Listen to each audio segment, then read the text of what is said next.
Assalamualaikum warahmatullahi taala wabarakatuh. Uh, Today we're going to discuss chapter 3, which is a flow past immersed body. So in this chapter, we are now looking at the external incompressible viscous flow. When we look at external incompressible viscous flow, we could be looking at a few different examples and applications. Some of these include the following. So one of the example could be the flow over a semi-infinite flat plate. So what we are looking here, for that we are be looking at the boundary layer and the boundary layer theory. So another example is the flow over a cylinder. So in this flow over cylinder, we could be looking at the weight behind. We in the cylinder we have looking in the weight flow occurs behind the cylinder. You could be looking at the drag characteristic of block body and instability associated with that as well. So such as separations and all that. So finally, the example is about the flow over the airfoil. So from the aerodynamics, it's a common application for an external incompressible flow would be flow over the aerofoil. You can see at the aeroplanes, aircraft, and so on. And that will be a couplings of the pressure distribution uh, and the boundary layer theory that will be spending a little bit of time looking at it. So now what we are looking what we are I'm going to do is I'm going to begin with a looking at the boundary layer flow right adjacent to the airfoil. Right?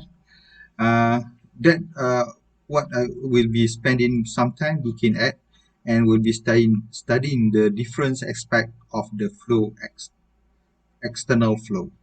So it could be it on the cylinders, or it could be on the airfoil. Any kind of external flow will always have the boundary layer on it. If you go and you see in any type of bluff body, you can see the boundary layer on it.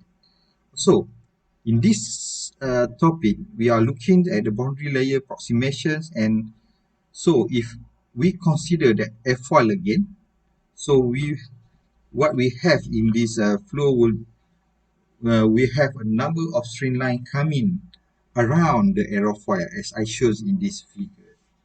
So in aerofoil, there is a developments occurring on the airflow.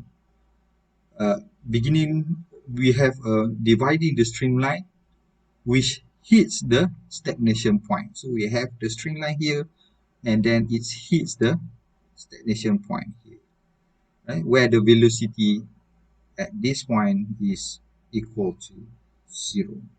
And the flow sum is goes above the aerofoil like this. So goes here above the aerofoil. Okay, some is goes below of the aerofoil. So some of them goes below here. So the flow will come here until the tail of the aerofoil.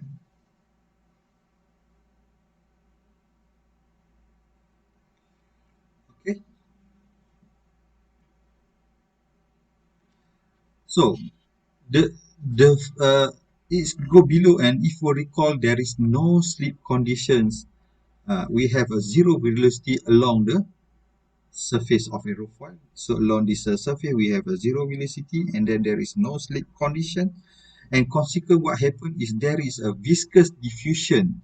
So below this red line that I make, the dotted line, they have a zero. This is a viscous diffusion taking place, and this region is a reduced velocity. Is what we refer as being the boundary layer. All right. So we begin this acronym as a stagnation point here. to refer as a set point. And then at the front here, because of the flow still in the laminar boundary layer. So this is, we have a laminar boundary layer. So maybe I can return here some acronym that I put later here. So here we have the T here, and then we have the T L here. So, so this LBL will refer to laminar boundary layer. So we have a T which is referred to the transition. Then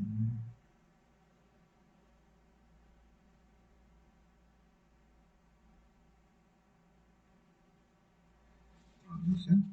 And then we have the TBL here, which is refers to turbulent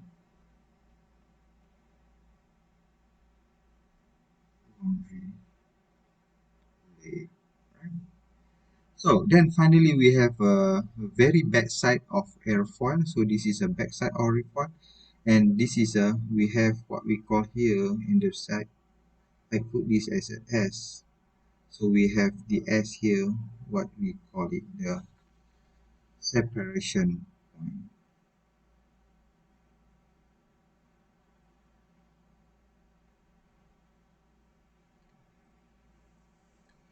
Alright, and then at the behind of the aerofoil, we have a wet region behind it.